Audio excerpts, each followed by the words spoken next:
Well, happy Monday. Happy Monday. Happy Monday to all of you. Listen, Happy Monday, Pastor Andy. Happy Monday, Pastor Matthew. Hey, Pastor Matthew brought everybody candy, so if you email hello@bayhope.com, he will personally send you a COVID-free piece of candy. He has one sanitized hand. He's been handing candy out to everybody in the studio. Do we get product placement? Will they send us like money for advertising? So is this Mars? Is that who makes all this stuff? I guess Mars, yeah. Mars, provider of such good candies as Snickers, my favorite, well, my second favorite, Three Musketeers, my first favorite, the Milky Way Darks. Dark. Milky Way Dark. Yes. I don't know what it is. Andre, Stop no that. one asked you. Yeah. Okay. Yeah. Donna and Dawn, Donna and Dawn, chime in right now. What's your favorite candy? Let us know. And everybody else watching, we're in October, so I guess we can talk about candy officially now. Yes, and the interns get free candy. Oh, well, man. okay, it didn't All right, work. well, that I'll hit the get it to you camera too. later. All So right. that's great. Welcome to Kickin' It with Matthew, this guy, Pastor Matthew. Kicking it with, I think, Matthew's Monday Musings. We'll take it under advisement. Okay. Yeah. All right.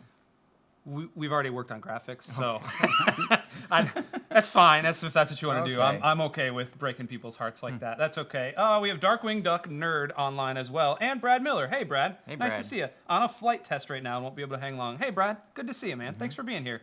Brad Miller, ladies and gentlemen. So, yesterday was a great service. I really appreciated the mental health talk, personally. I have my own mental health issues. I think we all do, as everybody is people. But, you know, I have depression and generalized anxiety and all that. So I really appreciated hearing some of the things that those therapists said yesterday. And if you didn't catch it, you can head over to our Facebook page right now, or our online campus group, or youtube.com/BayHopeChurch, or bayhope.tv. You'll be able to catch up with what we experienced yesterday. So what was kind of the biggest thing that you drew out of that talk with all three of those therapists? Well, not just out of the talk, but in debriefs with them afterwards, and we've been emailing back and forth today as well. And that is that every single one of them have said unfailingly that their toughest obstacle with people, and yet the thing that leads to the biggest breakthrough is self-awareness. That not just Christ followers with our stigmas about seeking mental health and everything, but that everybody leads life with this generalized lack of self-awareness or state of denial or sort of downplaying or rationalizing away the stress or the anxiety, the depression that may actually have a clinical basis to it. And just getting a grip on current reality and our current identity and mental and emotional state, that alone is their biggest challenge. Really?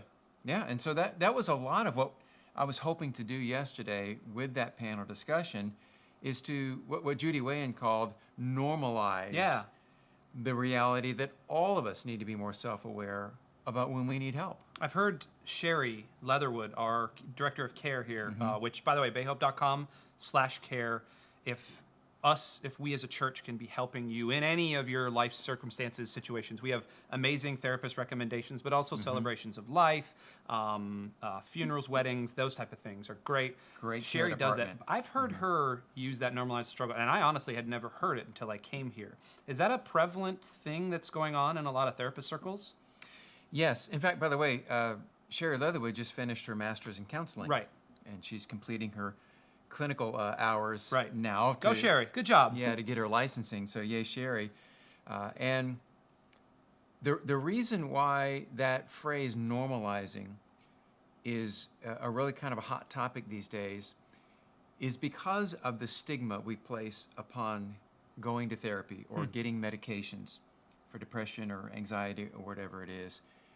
But the more that we can say, hey, it's normal, it's natural, because as Christ followers, we should be the first ones aware of that. We're broken. Yeah.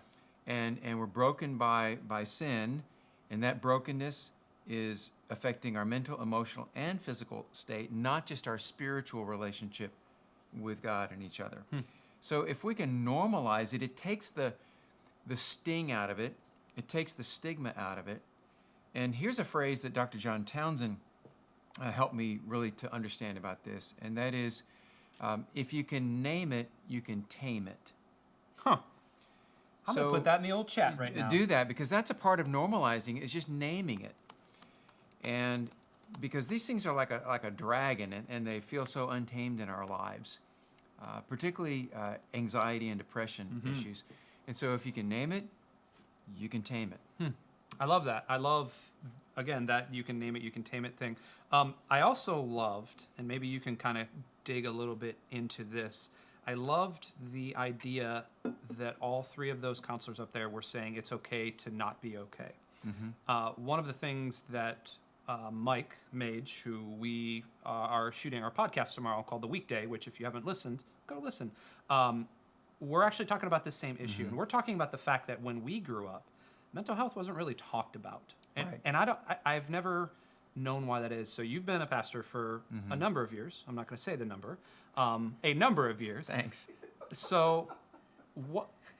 First of all, why? Should I get my hair dyed? Listen, man. Listen.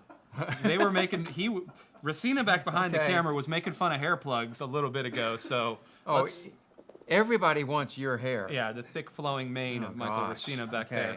But so I guess it's a two-part question. Number one, why was it never talked about, or why was it always kind of put on the back burner? And number two, what's the resurgence, or not even resurgence, but what is the awareness that has been happening in the church over the last probably 5 to 10 years? Sure. Well, before I came into ministry, and even during coming into ministry in the 1980s, this whole psychological world over here was seen not just as a totally separate sphere from theology and the work of the pastor, but it was at times seen as antithetical, antagonistic toward each other. And that's just crazy thinking. Yeah. Because everything that we understand now about the human mind is under the reality that Jesus Christ created the human mind and the human body. And so there should be this synergy of understanding that all of this is under the dominion of Christ. All of this is under his creative order and his plan for redemption of what is broken. And so what has happened over the course of my 30 plus years of ministry has actually been this great kind of synergy getting started. And it happened because of a lot of wonderful Christ-loving, Christ-following therapists who are authentic Christians while they happen to be really qualified, good therapists. And therefore they operate from this Christian worldview. Yeah. And have begun to normalize that understanding that this is just one tool in the toolbox of discipleship and growth and redemption and transformation from brokenness to wholeness in our lives. And it's not just what used to pass for like Christian counseling. Yeah. That used to be this kind of shame and guilt-inducing thing, and just like spouted scriptures at people. Yep. And you can pray away depression. You can, that's now referred to as spiritual bypassing. You just kind of over-spiritualize and spiritually bypass like the real clinical issue that may be going on with somebody. And so now it's not so much referred to as Christian counseling. It's just good counseling coming from someone who is a Christ follower with a Christian worldview.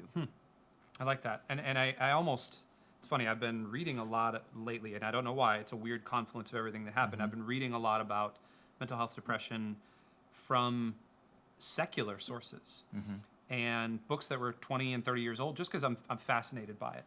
And I'm finding that not only in sort of psychology, psychiatry, therapy, but also in natural sciences and physical sciences and physics and those things, I've watched in the last 10 or 15 years as there's been almost a shift back to Christian worldview holding scientists, scholars, doctors and things that are starting to almost inculcate themselves back into culture. And I don't know what that is, but I think it's pretty cool. Well, that divide between science and faith was always overblown. Yep. There's never really been a divide. Yep. And there's a lot of very authentic Christ-following scientists who are really now communicating in a resurgent way the reality that the only reason we have science is because of faith and religion. Right. Because it was only the understanding from a predominantly Judeo-Christian perspective that this world was created, and it was created with order out of chaos, and therefore can be observed, can be measured, and there is an order that can be scientifically experimented with. That gave birth to the possibility of even having science. Yep. And of course, the philosophy of science and theological philosophers, they've always understood that. We've just allowed kind of pop culture science to make us think there's a separation of science and faith. But there's always been that historic synergy. I love that. Switching gears just a little bit before we run out of time here, how great was it to celebrate communion yesterday with physical people in the house? How great did that feel? It was great and weird at the same time. Just like COVID, everything in COVID. Because, it's been, 6 months since we've done communion. Yep. Well, we've only been physically regathered the past 3 weeks. Right. And when we thought about doing communion, it was like, how do you do it safe? How do you, do it sanitized and all that? And so when we first talked about doing the little portable sealed juice, and then you got a wafer. It's like MREs for communion. Yes, it is. Because I remember the first time I had those was at a Promise Keepers rally so many years ago, not at Raymond James Stadium, but in the old, what we call it, Sombrero, I think we called it. Yeah, the old stadium for the Bucks and the Rowdies and such. And I remember they passed around 5-gallon buckets of those little portable communion cup things. And so I think we had a little more class yesterday. We didn't pass around 5-gallon buckets. Yeah, we could have. That would have been fun. But it was great. Yeah. And we got a lot of feedback. And so thank you, if you've been given that feedback. Even though it was kind of different, it was just like, wow, thanks. Yeah. Because, some people may think, well, communion, it's just this symbolic thing. It's not really... But communion is so vital to who we are in our identity in Christ, understanding the heart of communion, which is about the brokenness of Christ leading to our wholeness, the giving of Christ's blood out of that brokenness to be a waterfall of grace and mercy. And Jesus himself said, do this in remembrance of me. So we should be doing that. I'm kind of glad we're back to it. Looking forward to that day. And that day will come. Eventually. When either through treatment and or vaccine, it all gets done, and we're kind of back to normal gatherings again. That day will come. But until then, we'll continue to be weird. And Bay Hope does weird really well. You guys do weird really well. Quote from Pastor Matthew. We'll put that in the chat too. Hey, we love you guys. Thank you so much for being here with Kickin' It with Matthew. It's been... Thank you to our sponsor, the Mars Corporation. Thank you to Mars. We'll be sending an invoice later for all of these if I haven't eaten all of them and completely gotten all of my cavities. Love you all. Thank you so much. Hey, stay tuned all throughout this week. We're going to be going back to live prayer times on Wednesdays and Thursdays. We're going to have just such a joyous time. And then on Sunday, be prepared, our brand new, we haven't really given it a name yet, but it's basically a pregame show. We're basically